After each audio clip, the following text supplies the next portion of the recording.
Louvado seja o nosso Redentor, Jesus Cristo.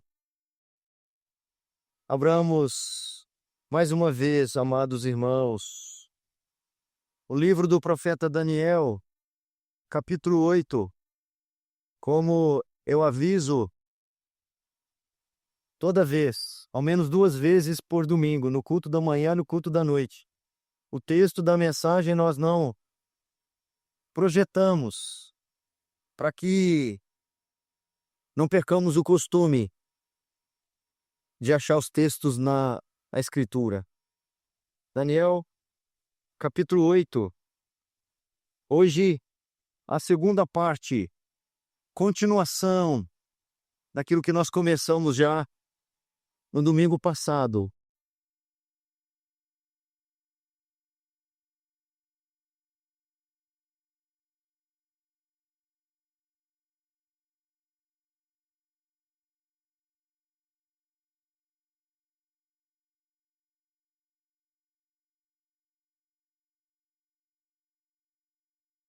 Daniel, capítulo 8. Assim diz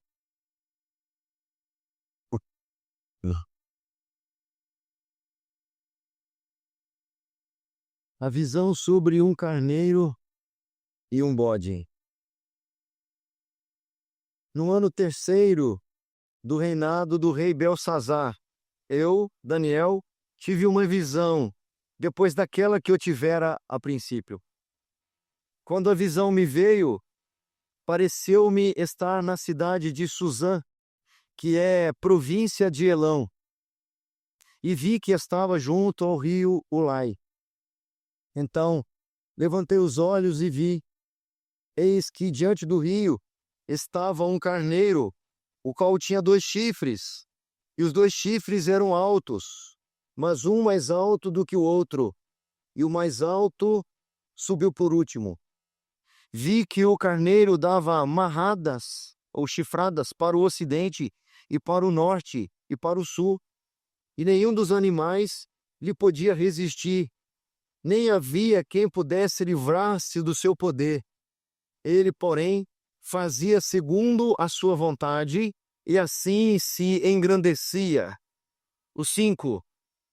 Estando eu observando, eis que um bode vinha dos peixes sobre toda a terra, mas sem tocar no chão.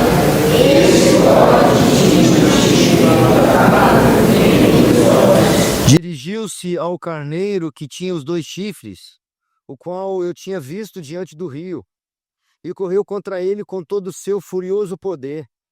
Viu chegar perto do carneiro, e enfurecido contra ele, o feriu e lhe quebrou os 2 chifres, pois não havia força no carneiro para lhe resistir.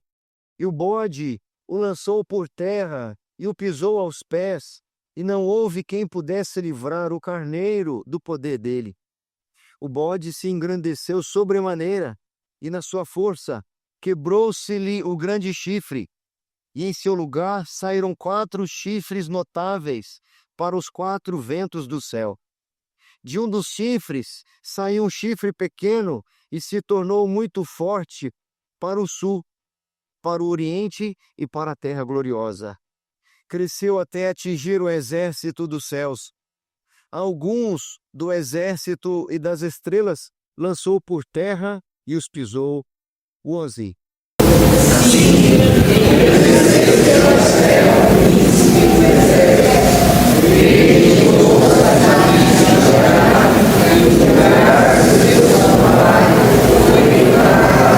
O exército lhe foi entregue com o sacrifício diário por causa das transgressões, e deitou por terra a verdade, e o que fez, prosperou.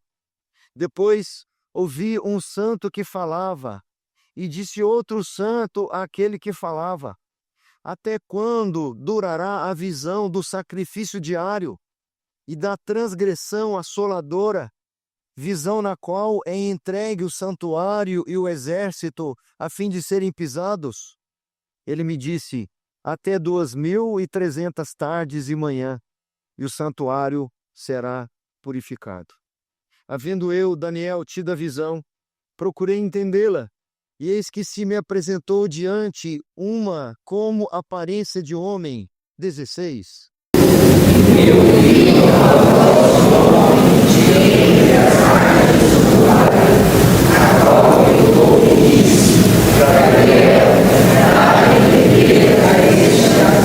Veio, pois, para perto de onde eu estava. Ao chegar ele, fiquei amedrontado e prostrei-me com o rosto em terra. Mas ele me disse: Entende, filho do homem, pois esta visão se refere ao tempo do fim. Falava ele comigo quando caí sem sentidos, rosto em terra. Ele, porém, me tocou e me pôs em pé no lugar onde eu me achava, e disse: Eis que te farei saber o que há de acontecer no último tempo da ira, porque esta visão se refere ao tempo determinado do fim. Aquele carneiro com 2 chifres que viste são os reis da Média e da Pérsia.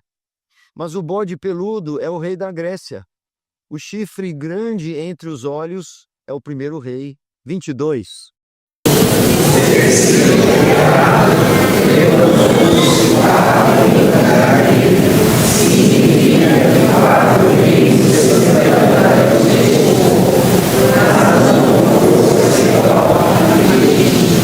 Mas, no fim do seu reinado, quando os prevaricadores acabarem, levantar-se-á um rei de feroz catadura e especialista em intrigas. Grande é o seu poder, mas não por sua própria força. Causará estupendas destruições, prosperará e fará o que lhe aprouver, destruirá os poderosos e o povo santo. Por sua astúcia nos seus empreendimentos, fará prosperar o engano. No seu coração se engrandecerá e destruirá a muitos que vivem despreocupadamente. Levantar-se-á contra o príncipe dos príncipes, mas será quebrado sem esforço de mãos humanas. 26.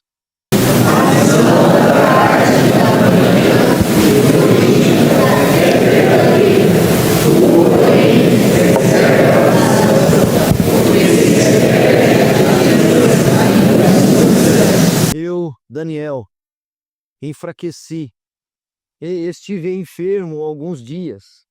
Então me levantei e tratei dos negócios do rei. Espantava-me com a visão, e não havia quem a entendesse. Oremos mais uma vez, meus irmãos. Ó Deus Santo, eterno, majestoso, soberano sobre todas as coisas, Rei dos reis e Senhor dos senhores, como fazemos com muita regularidade, estamos aqui novamente, Senhor, em torno da Tua palavra, que é viva e que é eficaz, que é mais penetrante do que espada de 2 gumes, que é apta para separar alma e espírito, junta e medula. Além disso, é apta para discernir os pensamentos e propósitos do coração do homem. Estamos aqui, Senhor, desejosos de ouvir a Tua palavra, esta que não tem nada a ver com a palha que o vento dispersa. Esta palavra que é como a chuva e a neve, que não retornam sem que cumpra o seu propósito, assim também é a Tua palavra, Senhor. É lâmpada para os nossos pés, é luz para os nossos caminhos. Toda ela é inspirada pelo Senhor, única capaz de trazer de fato conversão, educação na justiça, exortação vinda do Senhor, a única capaz de nortear a nossa vida, de reger os nossos passos, de guiar até mesmo os nossos pensamentos.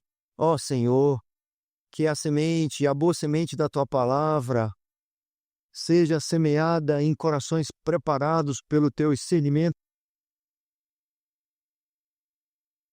compreensão da Tua palavra, nos dê os recursos para cumpri-la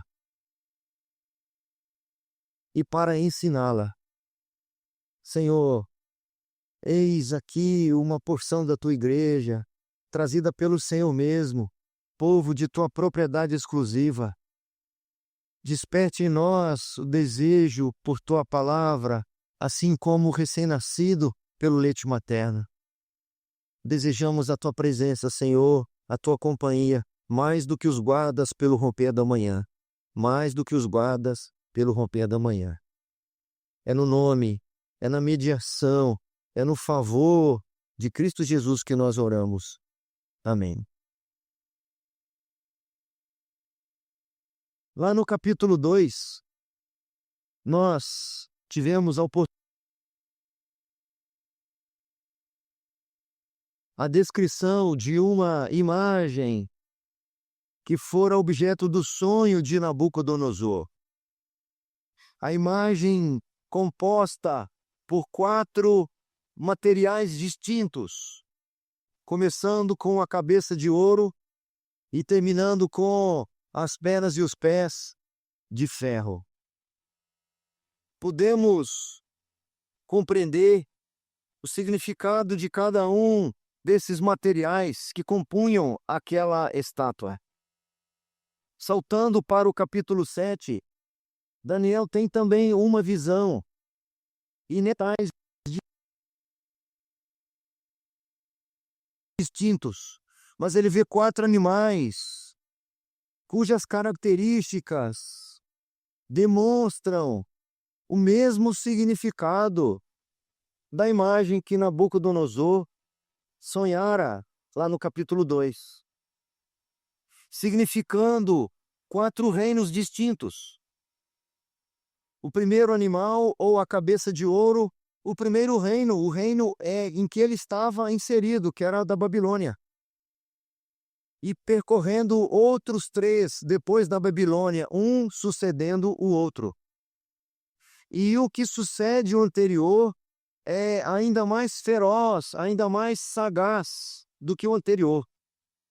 Lhe sobrepuja em ferocidade e também em opressão ao povo de Deus.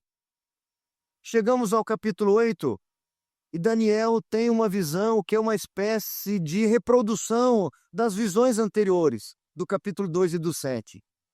Só que agora, nos 2 animais, e eu não vou entrar muito em detalhes porque eu já falei sobre isso semana passada, está lá gravado no YouTube, os 2 animais representando também 2 reinos. Agora, não são descritos nem o primeiro, nem o quarto, mas os 2 do meio, que seriam o próximo, os medos e persas, simbolizado nos 2 chifres do carneiro, e depois o reino que o sucederia, que seria o grego, do macedônio Alexandre o Grande, simbolizado no bode e no seu chifre. Os 4 chifres que substituem o primeiro chifre são os 4 generais de Alexandre o Grande que o substituem, que o sucedem, simultaneamente, dividindo em 4 partes o que Alexandre conquistara. E nesses 4 reinos, simbolizados nos 4 chifres do bode, um pequeno chifre surge dentre um desses 4, que era o general Seleucida, do reino dos Seleucidas, que surge então um outro rei, mais sagaz ainda do que todos os anteriores. Está lá no sermão da semana passada. Daniel 8, o chifre pequeno, uma velha história do avanço do mal, sua queda e o triunfo do príncipe dos príncipes. Como eu disse, esse tema é quase que já é um sermão inteiro. Porque, de forma proposital, este sermão resume o que o capítulo 8 ensina para nós. Nós vimos um primeiro argumento, que foram justamente as explicações do que significava o carneiro e o bode. além de simbolizar os reinos que eu já mencionei, eles simbolizavam uma sucessão e, ao mesmo tempo, o controle soberano de Deus. Em segundo lugar, nós vimos o pequeno chifre, significando ou demonstrando aquela velha história que já temos visto sobre o crescimento do mal.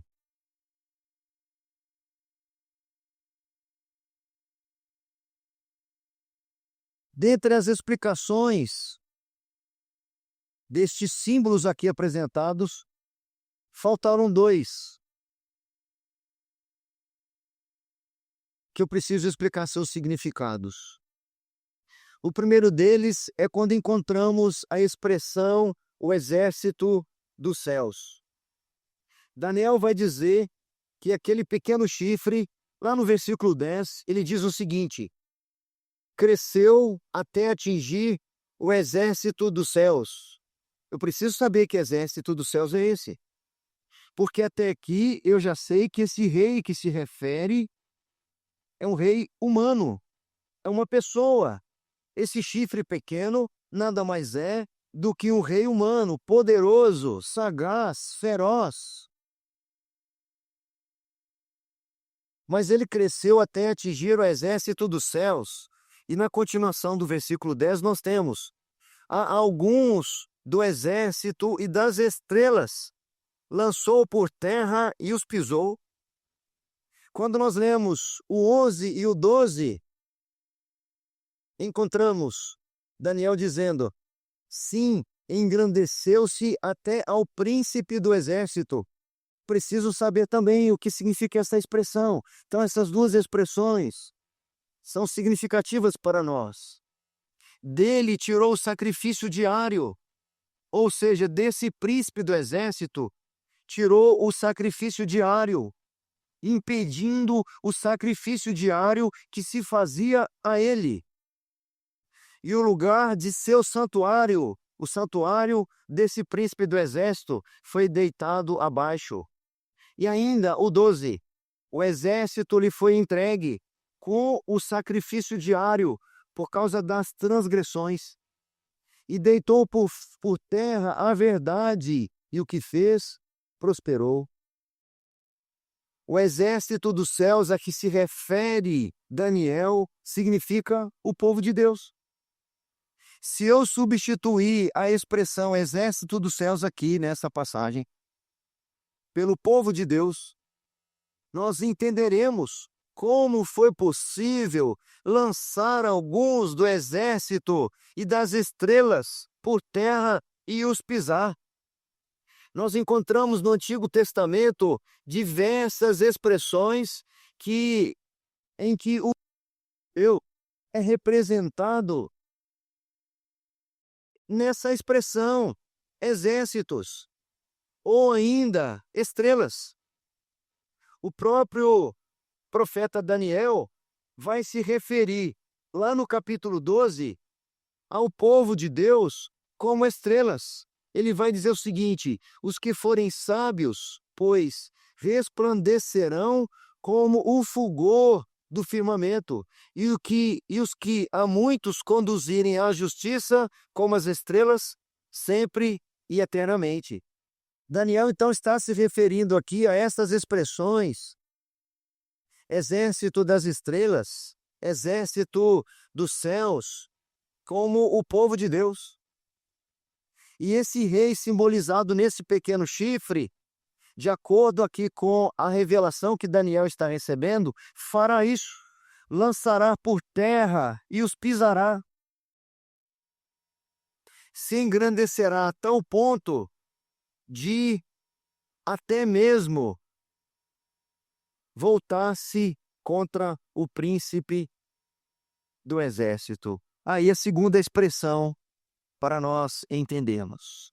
Ok, exército dos céus, estrelas dos céus, aí estão tipificando, estão simbolizando o povo de Deus, o povo que crê, o Israel do Senhor. A expressão o príncipe do exército, que nós relemos aí agora no versículo 11, sim, engrandeceu-se até ao príncipe do exército. Desse príncipe do exército, tirou o sacrifício diário, e o lugar do seu santuário foi deitado abaixo.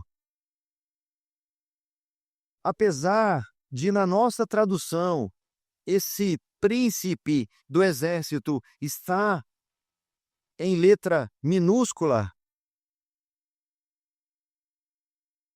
é o próprio Deus aqui descrito. Há um comentarista que diz o seguinte: a maioria identifica a palavra o príncipe como Deus. Montgomery argumenta que o príncipe do exército, propriamente uma linguagem, um termo militar, que em princípio é generalíssimo, poderia ser é um termo que é usado para Miguel, é um termo usado para príncipes do povo de Deus, apesar de ser um termo genérico. É o mesmo que o príncipe com letra maiúscula do versículo 25. E não pode ser outro senão Deus, o Deus dos exércitos, como é aceito por quase todos os comentaristas. É por isso que nesse versículo que nós lemos, esse pequeno chifre, que é o rei que governará depois dos 4 generais, ele invadirá Jerusalém, ele invadirá o templo de Jerusalém, ele impedirá o culto, impedirá o sacrifício, impedirá a adoração. Será até então um dos maiores perseguidores contra o povo de Deus, contra a fé e também contra o próprio Deus. E aí eu apresento o terceiro e último destaque para nós. Já que nós sabemos que príncipe é esse do versículo 11, já que nós sabemos qual que é lá do versículo 25, o príncipe dos príncipes, então proponho este argumento: o príncipe dos príncipes e o triunfo sobre o mal. Nós não podemos esquecer que desde quando comecei a expor o capítulo 7, ou seja, esse tipo de literatura apocalíptica, nós sabemos que tem o propósito de encorajar Daniel a manter-se fiel, a manter-se disciplinado, temente e confiante em Deus. E, ao mesmo tempo, proporcionar que o povo de Deus seja fortalecido, revigorado.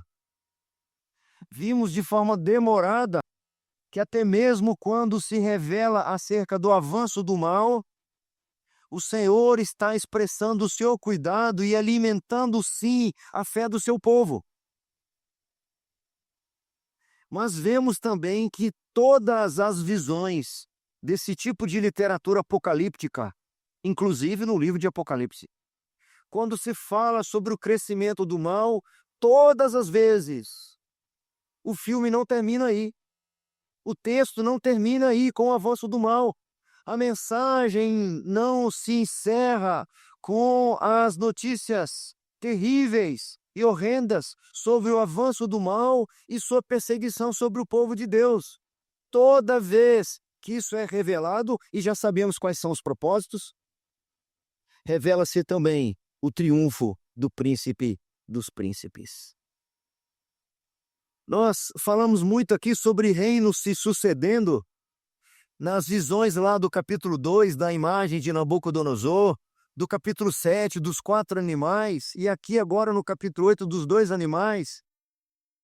Fala-se sobre reinos humanos. Pode parecer que a mensagem central seja simplesmente no poder humano ou nos poderes humanos que se sucederão. Mas olha que interessante, o capítulo 1, o 2, o 3, o 4, o 5, o 6 e o 7 são escritos em aramaico, que era a língua comum daqueles dias, que era, em tese, uma mensagem para todas as nações. Todos que ouvissem ou que lessem essas mensagens, esses escritos de Daniel, naquele momento ou no futuro, teriam a chance de descobrir que o Deus de Daniel é aquele que controla a história, que prevê o futuro, porque eles veriam acontecer reinos se sucedendo. Mas agora no capítulo 8 ele é escrito só em hebraico. Não que não possa ser objeto para alcançar os povos distantes, mas ele é específico para o povo de Israel naqueles dias. Por que isso? Porque apesar de descrever reinos humanos que se sucederão, esse não é o propósito aqui. Daniel não quer falar mais do mesmo. Daniel não quer falar mais do mesmo. O Daniel, nós já sabemos. Nós já sabemos que depois dos babilônicos virão os medo e persas. Nós já sabemos. Os medo e persas não já foram descritos. E depois deles não são os gregos, não, nós já sabemos disso, Daniel. Mas no versículo 16, nós encontramos o seguinte, ó. Daniel dizendo: "E eu vi uma voz de homem de entre as margens do Ulai, a qual gritou e disse: Gabriel, dá a entender a este a visão."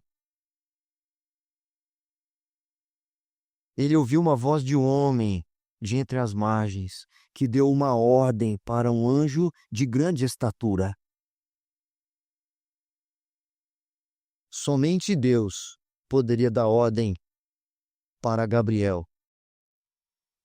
Somente o eterno Deus poderia dar a ordem a Gabriel para que ele explicasse a visão a Daniel. Fica claro para nós também que esse pequeno chifre que procura atacar o povo de Deus, ele procura atacar o próprio Deus. Engrandeceu-se até ao príncipe do exército, é o próprio Deus. A descrição do versículo 23, o rei de feroz catadura. No 25, que se diz que ele se levantará contra o príncipe dos príncipes. Deus está sendo mencionado o tempo todo aqui nessa passagem. Daniel já começa falando que foi Deus quem lhe deu a visão, lá no versículo 1. No 8, quando Daniel escreve que no auge do seu poder, desse chifre pequeno, quebrou-se-lhe o grande chifre.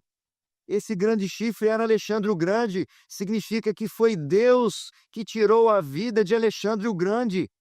Diferente dos outros reinos que vão se sucedendo e vão sendo superados por outros reinos, Alexandre o Grande, simbolizado aqui no grande chifre, não foi quebrado por outro reino. Não foi outro reino que lhe se superou o seu poder e força. O seu chifre foi quebrado sem explicação. Lá no versículo 12, quando Daniel escreve que o exército lhe foi entregue com o sacrifício diário por causa das transgressões, ele está dizendo que por causa da maldade de Israel, Deus entrega o povo para esse pequeno chifre. Deus está trabalhando nos bastidores, ele está no controle, mesmo quando o mal acomete o seu povo. Deus está no controle, mesmo quando o povo está sob jugo pesado. Quando um anjo pergunta até quando, a resposta é que depois de um período de tempo estabelecido, estabelecido por quem? Apesar da linguagem ser muito simbólica, alguns comentaristas dizem que, nesse caso, significa dias literais.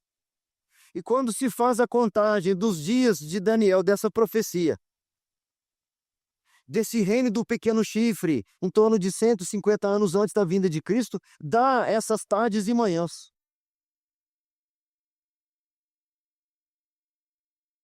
Diz que depois de uma contagem exata, o santuário será purificado. Esse santuário será purificado. Acontece o que depois desse período? O avanço do Império Romano e a vinda de Jesus Cristo na plenitude dos tempos. Então, o santuário será purificado, mas não aquelas paredes, mas Cristo, que é o próprio santuário. Gabriel diz que este rei de feroz catadura, o que será catadura?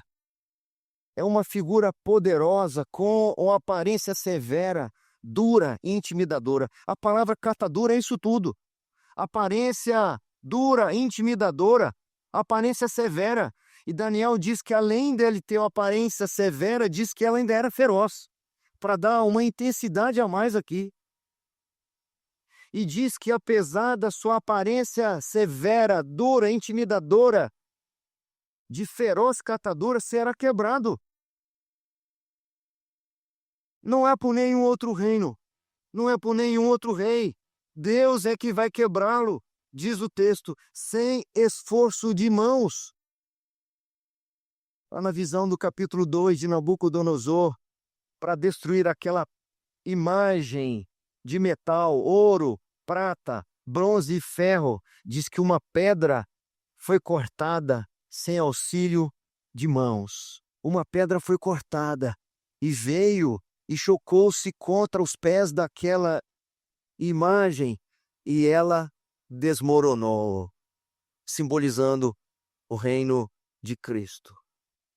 Esta visão aqui, meus irmãos, se concentra em um rei perverso que vai lutar contra o povo de Deus e que vai lutar contra Deus. Mas que haverá um limite, haverá uma duração específica para essa perseguição, e ao cabo desse limite, esse rei será destruído. Aqui fala de um momento específico na história, começando pelos medos e persas e terminando com o chifre pequeno. Mas esse trecho pequeno revela para nós o que acontece em toda a história da redenção.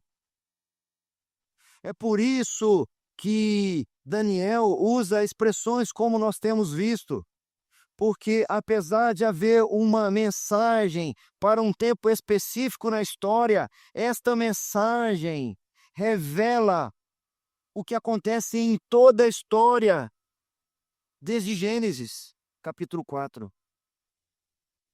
Nós encontramos em toda a história da redenção, em toda a história bíblica, a perseguição e a oposição contra o povo de Deus e contra o próprio Deus. E todas essas perseguições que são profetizadas, que são ensinadas, que são reveladas para nossa instrução, para nosso fortalecimento, todas elas são completadas ou são finalizadas com o triunfo do príncipe dos príncipes. Nenhuma vez o mal foi incontido.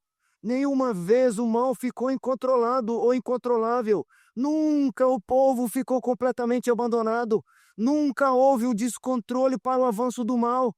Nunca o povo ficou órfão.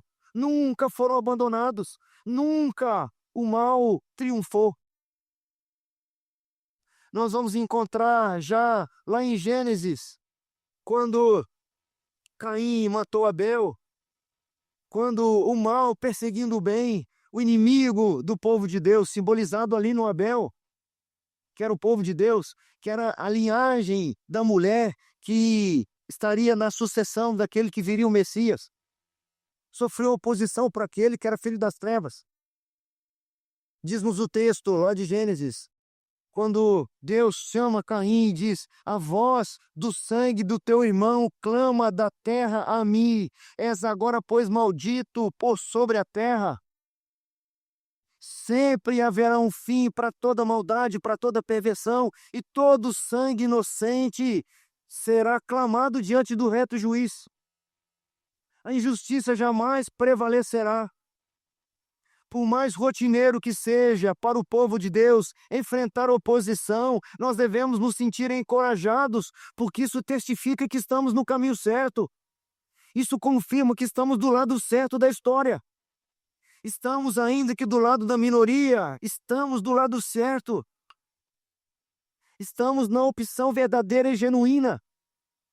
E aí eu faço uma conexão com o que falamos hoje pela manhã. Eu não posso escolher caminhar numa igreja em que simplesmente eu me sinto bem. Porque andar no caminho estreito não tem nada a ver com se sentir bem. Não tem como seguir os passos de Jesus e o tempo todo se sentir bem. Porque eu não posso me sentir bem quando ouvir da parte do Senhor: suportai-vos uns aos outros. Aqueles que me agradam, que são generosos, graciosos, me presenteiam e até me bajulam, é fácil. Quando a Escritura determina que eu devo amar uns aos outros, não somente como eu fui amado, não somente como eu me amo, mas como eu sou amado. Num primeiro momento eu devo amar como eu me amo. Aí vem aquela explicação: então eu tenho que me amar primeiro, senão eu não posso amar o outro. Mas nos evangelhos nós encontramos Jesus, que nós devemos amar não só como nós nos amamos, mas devemos amar como fomos amados. Então como que eu posso me sentir à vontade o tempo todo? Como eu posso me sentir bem o tempo todo sabendo dessas coisas? Sabendo o que está acontecendo com o povo de Deus nesse mundo, nos dias de hoje, em vários lugares. As perseguições daqueles que servem ao Senhor duram por toda a história. Não houve uma geração do povo de Deus que não encontrou oposição, que não sofreu pelo avanço do mal. Não houve nenhuma geração autêntica, verdadeira, que seguia o Senhor. Porque toda a credibilidade do povo de Deus é testificado justamente na perseguição. Os aplausos não testificam a vontade de Deus. A boca do povo não é a boca de Deus. A voz do povo não é a voz de Deus. É por essa razão que nós encontramos homens como Paulo dizendo que tinha muito mais prazer nas perseguições. E ele fala isso num contexto em que a sua autoridade era negada, era duvidada. Nós vamos encontrar no capítulo 11, na segunda carta aos Coríntios, um título bastante sugestivo, dizendo assim: Paulo continua a sua defesa. E qual a defesa que ele usa a seu favor? 5 vezes recebi uma quarentena de açoites menos 1, 3 vezes fustigado com varas. É assim que ele fala da sua credencial. Lá no capítulo 12 ele vai dizer para a igreja de Corinto que dizia-se seguidora de Apolo, outros se diziam seguidores de Cefas, alguns se diziam seguidores dele, e havia até quem se dizia seguidor de Cristo. E ele vai dizer lá no capítulo 12 que as credenciais do apostolado se manifestaram entre eles. Quais foram as suas credenciais? Ele não fala de curas, ele não fala de milagres, ele não fala que a sua sombra curava pessoas. Ele não disse de coxos e paralíticos que ele curou. Ele não fala de Eutico, que dormiu na hora do culto e foi ressuscitado. Ele fala: se eu tiver que me gloriar, que me glorie nas minhas fraquezas. Porque ele descobriu que em nossas fraquezas, ou são em nossas fraquezas, que o poder de Deus se aperfeiçoa. De boa vontade mais me gloriarei nas minhas fraquezas. Depois ele vai dizer: de boa vontade mais eu vou olhar lá. Eu não quero arriscar, diminuir, engolir algumas das expressões.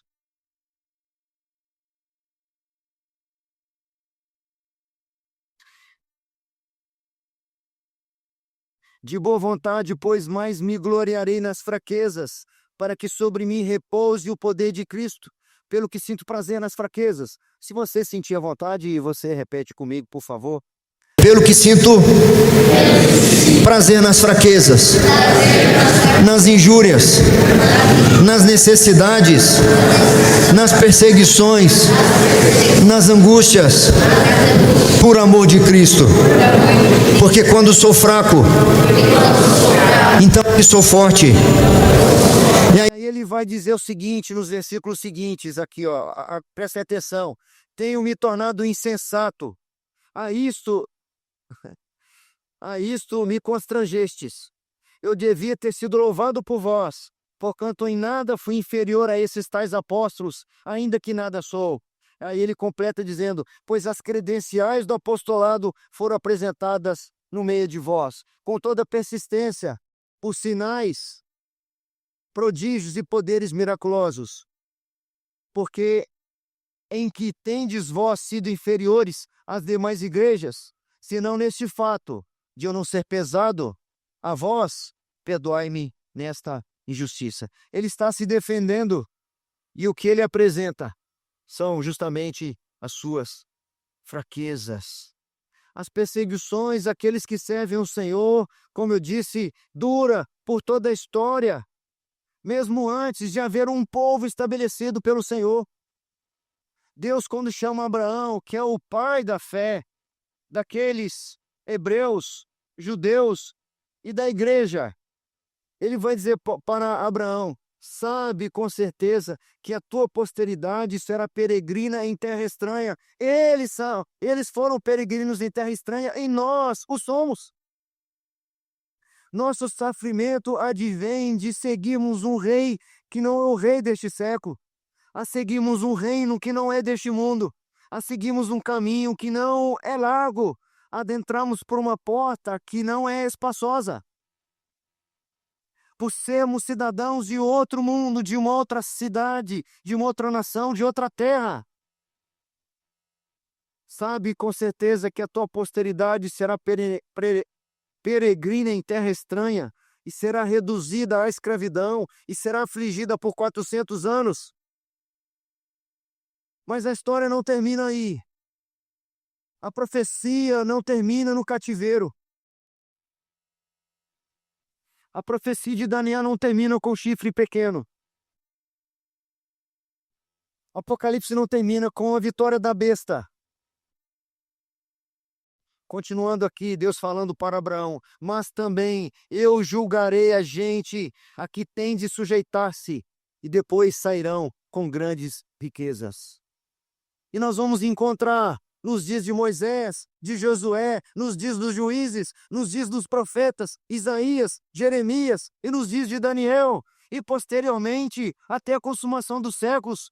O livro da vida termina em Apocalipse falando do avanço do mal, da opressão contra o povo de Deus, do caminho penoso e difícil que nós temos para carregar a cruz, para negar a nós mesmos, para morrer para nós, para que possamos falar algum dia, como no texto de hoje pela manhã, como Paulo fala aos Gálatas, logo já não sou mais eu quem vive, mas é Cristo que vive em mim.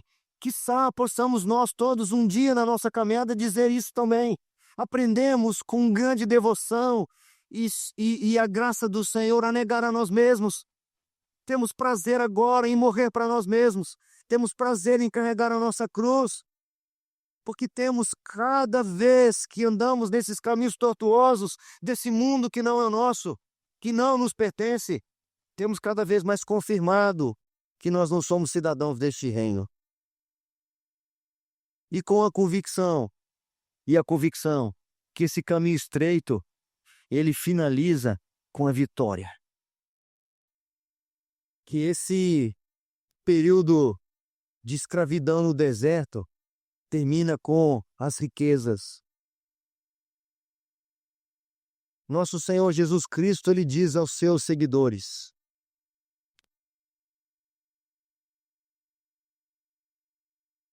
quando, pois, vides o abominável da desolação, de que falou o profeta Daniel, no lugar santo, quem lê, entenda.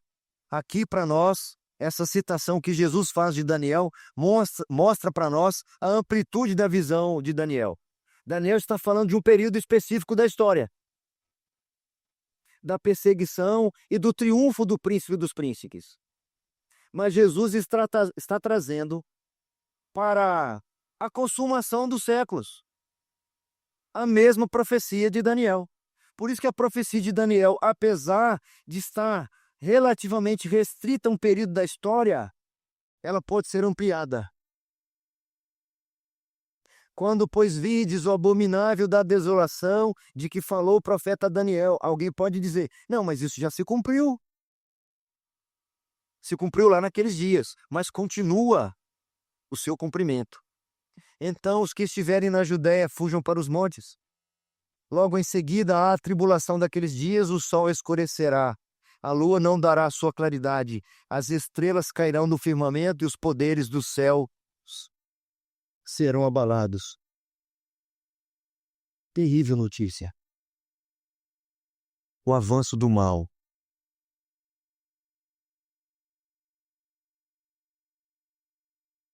Voltando para o que o Senhor fala para Abraão, sabe com certeza que a tua posteridade será peregrina em terra estranha e será reduzida à escravidão e será afligida por 400 anos.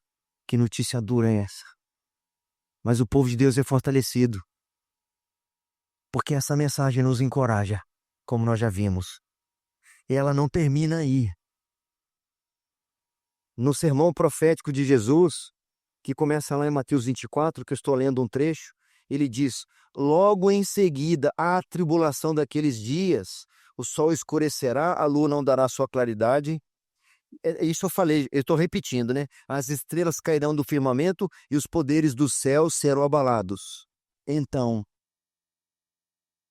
aparecerá no céu o sinal do Filho do Homem, do Príncipe dos Príncipes, do Verbo que se fez carne, da luz do mundo, do pão vivo que desceu do céu, da água da fonte da vida. Todos os povos da terra se lamentarão e verão o Filho do Homem vindo sobre as nuvens do céu com poder e muita glória. Ainda que se levantem muitos Nabucodonosores, muitos impérios romanos ao longo da história, haverá um fim. Conclusão. Paulo escreve na carta aos Tessalonicenses sobre o homem da iniquidade, que é chamado também filho da perdição. Não precisam abrir o texto. Diz-nos o texto lá. Irmãos, no que diz respeito à vinda de nosso Senhor Jesus Cristo e à nossa reunião com Ele, nós vos exortamos a que não vos demovais da vossa mente, ou seja, não se esqueçam com facilidade, nem vos perturbeis, quer por espírito, quer por palavra, quer por epístola, como se procedesse de nós, supondo tenha chegado o dia do Senhor.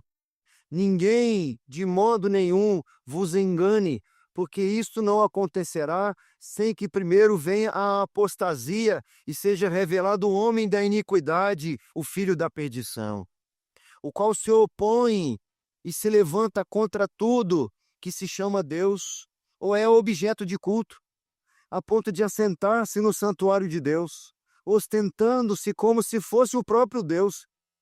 Não vos recordais de que ainda convosco eu costumava dizer-vos estas coisas? O que antecederá o triunfo, a volta, o retorno do Rei dos Reis? E agora sabeis o que o detém, para que ele seja revelado somente em ocasião própria. E ele finaliza dizendo, com efeito, o mistério da iniquidade já opera, e aguarda somente que seja afastado aquele que agora o detém. Então será de fato revelado o iníquo, a quem o Senhor Jesus matará com um sopro de sua boca e o destruirá pela manifestação de sua vinda. Não há nada que possa encorajar mais Daniel, ter encorajado mais Daniel, e encorajar a igreja e nos fortalecer, do que saber que o fim vem. O fim vem. Eis o julgamento final. Todo domínio será colocado nas mãos daquele, com A maiúsculo, daquele que traz as marcas dos açoites, da coroa de espinhos, Todo domínio será colocado naquele que foi crucificado e foi perfurado com a lança.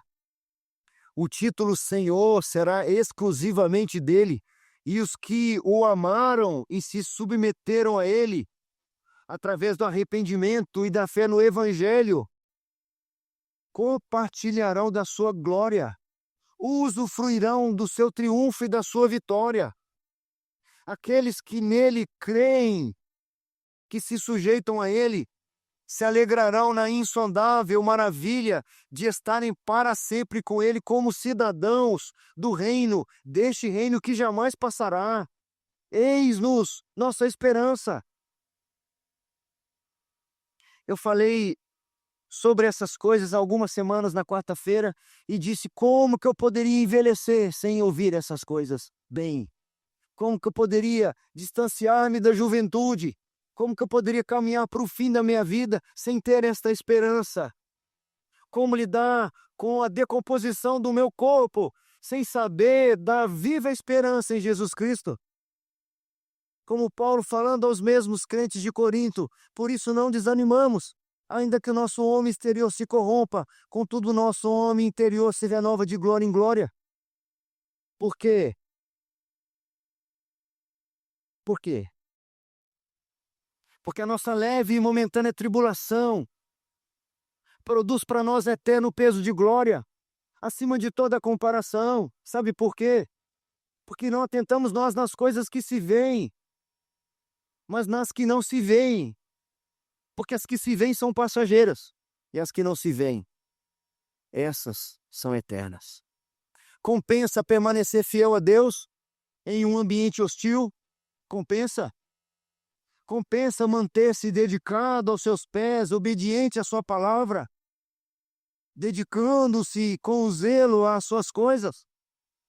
Compensa? Compensa ficar do lado da minoria? Compensa ser impopular muitas vezes? Compensa romper situações que me afastam do Senhor? Vale a pena tolerar, às vezes, até o desprezo? Vale a pena suportar, se necessário for, a crueldade do mundo ao nosso redor, a fim de nos identificar com os perseguidos por causa da justiça? Nosso Senhor Jesus, quando vai no Sermão do Monte, praticamente na introdução do Sermão do Monte, quando vai chegando na última das bem-aventuranças, que é sede de justiça, ele vai explicar como não faz com as anteriores. Ele fala que bem-aventurado é ser manso, pacífico, os que choram, os pobres de espírito, mas quando ele fala que bem-aventurados os que têm fome e sede de justiça, ele dá uma explicação preciosa. Bem-aventurados sois vós, quando por minha causa vos injuriarem, vos perseguirem e mentindo disserem todo mal contra vós. Olha que loucura, ele diz, alegrai-vos e regozijai-vos, porque é grande o vosso galardão nos céus, porque assim também perseguiram com os profetas que vieram antes de vós. Que privilégios temos de ser perseguidos com os profetas que viveram antes de vós.